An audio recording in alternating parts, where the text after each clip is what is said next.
Halo teman-teman semua, pernah nggak sih dalam hidup ini kita ngerasa menghadapi tantangan momen-momen yang benar-benar nguji kesabaran dan kekuatan kita? Nah, kali ini kita bakal kupas tuntas sebuah pendekatan yang keren banget buat ngelewatin itu semua, supaya kita bisa sukses dan tetap merasa damai. Kita semua kan pengennya punya hidup yang baik, yang sukses, yang tenang. Tapi ya gitu, perjalanannya seringkali nggak lurus-lurus aja. Pasti ada aja rintangannya. Kadang kita gagal, dan bahkan sampai di titik di mana rasanya pengen nyerah. Ini tuh perjuangan yang kita semua alamin kok. Nah, pertanyaannya jadi gini, gimana caranya kita bisa terus berjuang ngejar mimpi, tapi nggak terus-terusan dihantui rasa takut kalau nanti gagal? Gimana caranya kita bisa kerja keras pol-polan, tapi hati kita tetap adem, nerima apapun hasilnya nanti? Ternyata jawabannya itu nggak cuma satu hal, tapi sebuah kombinasi yang luar biasa. Ada dua kunci utama yang harus kita pegang erat-erat. Usaha, ya ikhtiar kita, dan tawakal, alias kepercayaan kita. Yuk kita bedah satu persatu.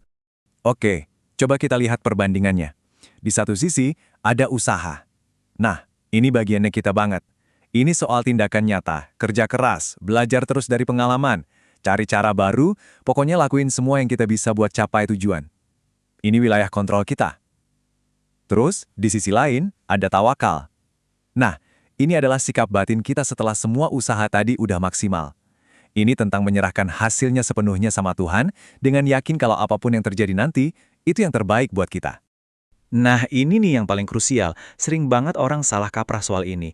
Tawakal itu bukan berarti malas-malasan terus bilang, ya udahlah pasrah aja. Bukan, sama sekali bukan gitu.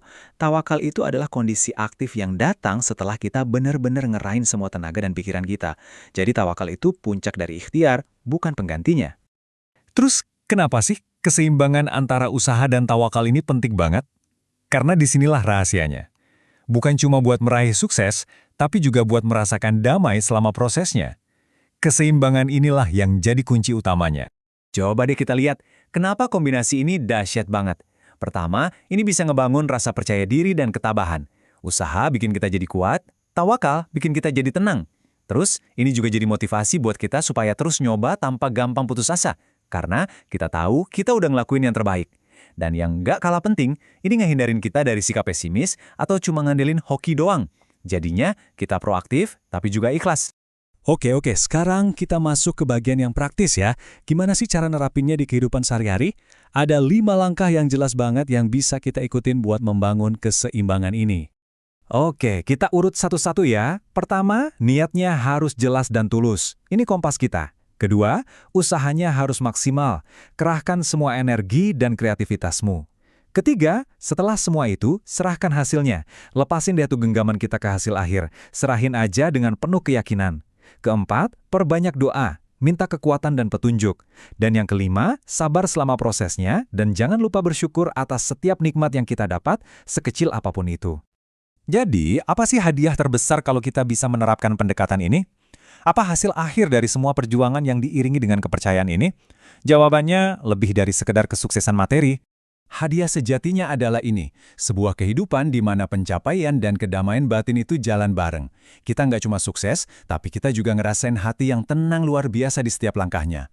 Kita nggak cemas berlebihan, tapi juga nggak sombong pas berhasil. Inilah kebahagiaan yang sesungguhnya. Kita tutup pembahasan ini dengan pengingat yang ngena banget, yang merangkum semuanya. Perubahan itu dimulai dari diri kita sendiri. Kita bertanggung jawab atas usaha kita, dan kita percaya pada hasil yang ditentukan olehnya. Jadi kalau balik ke pertanyaan awal, gimana meraih sukses tanpa takut gagal? Jawabannya ada di keseimbangan ini.